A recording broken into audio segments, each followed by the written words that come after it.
Hello students, hope you are doing well. So in this lecture we will discuss the concept of polymorphism in C++. Okay, so it is a very important concept and this concept is being widely used in object-oriented paradigm. So before going into polymorphism, we just revise that what we have completed in our previous lectures. So the important features that we have completed, the important features till now that we have completed: number one, class, second, object, third, we have completed data hiding, next we have completed encapsulation, okay, we have completed abstraction. So these are the important features that we have completed, till now. So apart from this, polymorphism, it means, if we just break this term, so this term is a combination of two terms, poly and morphism. Okay, so poly means basically many. This means many, and morphism means forms. Okay, so this is many forms.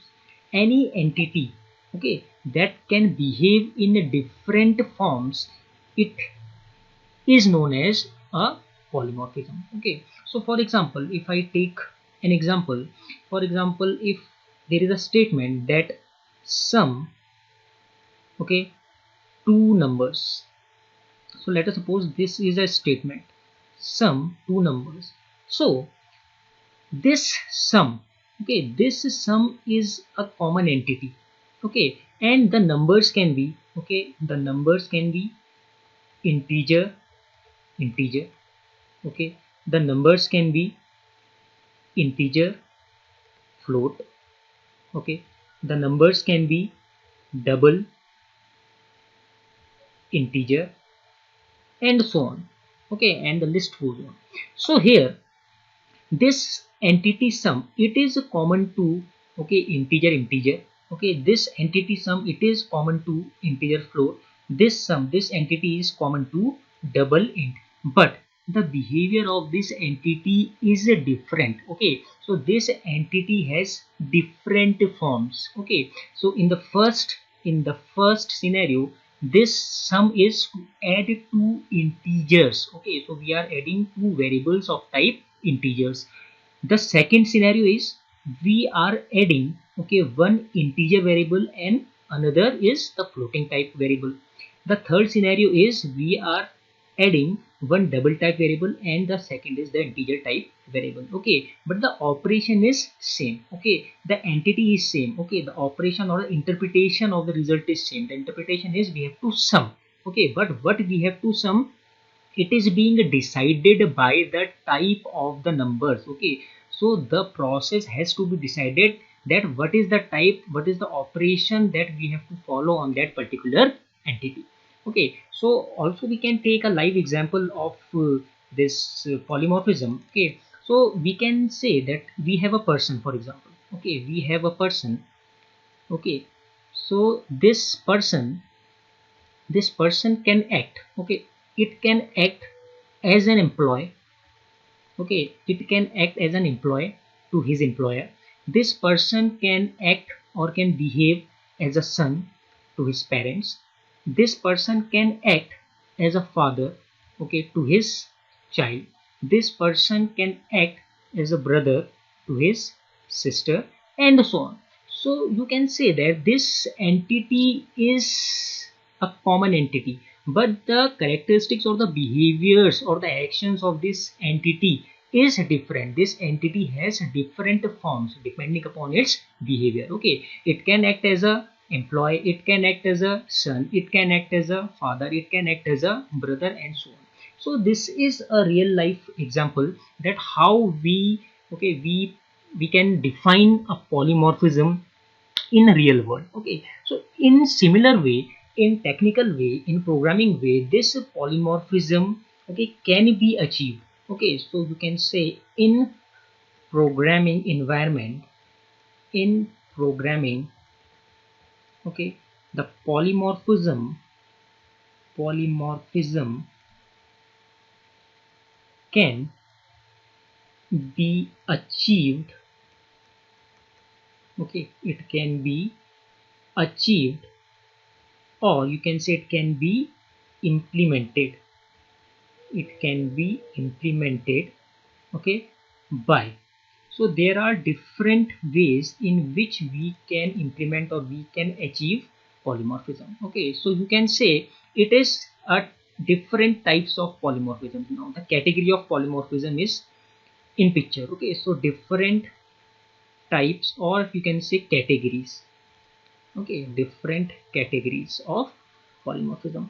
So this polymorphism in programming world, okay, this polymorphism in the programming world can be divided into two types. Okay, so number one is compile time polymorphism. Okay, number one is compile time polymorphism. Okay, and number second is runtime polymorphism. Runtime polymorphism. Again, this compile time polymorphism can be further classified as, okay, we can achieve this compile time polymorphism with the help of function. Okay, it can be implemented with the help of function overloading, and second is it can be achieved with the help of operator overloading. Okay, operator overloading in C++. Okay, so in C++, compile time polymorphism can be achieved with the help of function overloading and with the help of operator overloading. And this runtime polymorphism can be achieved with the help of virtual functions, okay, virtual functions, and pure virtual function. So this particular thing we will discuss in the subsequent lectures, okay, when we'll just focus on the runtime polymorphism part. The main concept or the main thing that we have to follow or we have to concentrate upon is compile time polymorphism. Okay, so this is our main task, and in compile time polymorphism we will just follow the function overloading concept, that how this function overloading concept helps us in achieving the compile time polymorphism or the polymorphism. So our main area or our main scope of study today is this function overloading. Okay, so we'll just take an example, okay, that what is a function overloading. So function overloading is basically, okay, so we can just define this function overloading is a concept. Okay, this function overloading is a concept, okay, with the help of which same function, okay, this function overloading says that same function, okay, same function can be used in different ways. Same function can be used in different ways, okay, and it follows certain rules. Okay, so in order to achieve the function overloading we have to follow certain rules. Okay, so the rule number one is this function overloading, okay, it has the same function. It means that we can, if we have different functions, so we can categorize these functions with the same name. Okay, so for example, if we have a function, let us suppose add, okay, and this add function can be used, okay, to add two integers. Okay, this add function can be used to add a floating point and an integer. Okay, this add function can be used to add, okay, float, int, and int. Okay, so here you can see that in three cases the name of the function is same. Okay, the name of the function is same, but it differs in the type and the number and the order of the arguments that have been passed. Okay, or we can also say it is like that: add, int float. We have just changed the order. So in order to achieve function overloading, okay, in our program we can have same functions, okay, throughout our program. Okay, we can use multiple functions, but the name of the functions must be same. Okay, in C this particular thing we can't do. Okay, we can't use same function for, okay, for different tasks. We can't use, okay, otherwise it will give an error. But in C++, to achieve different tasks we can use same function. So the main rules are, the rule number one is, the rules are, okay, the parameters, okay, the parameters that are passed, okay, the parameters that are passed inside the function, okay, its return type. Its return type, it means based on the return type of the parameters that are being passed inside the function. Okay, second rule is based on the number of parameters. Okay, based on the number of parameters, that how many parameters we have passed inside that particular function. And the third rule is based on the order of the parameters that have been passed.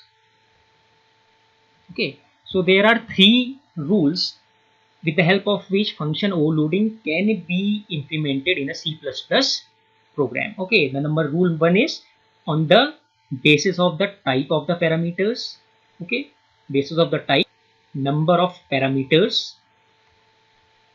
and third is on the basis of the order of the parameters. Okay, on the basis of the order of parameters. Okay, so this thing you have to remember in order to achieve function overloading in a C++ program. So in subsequent lectures we'll see that how we will, okay, implement this with the help of a program. Thanks.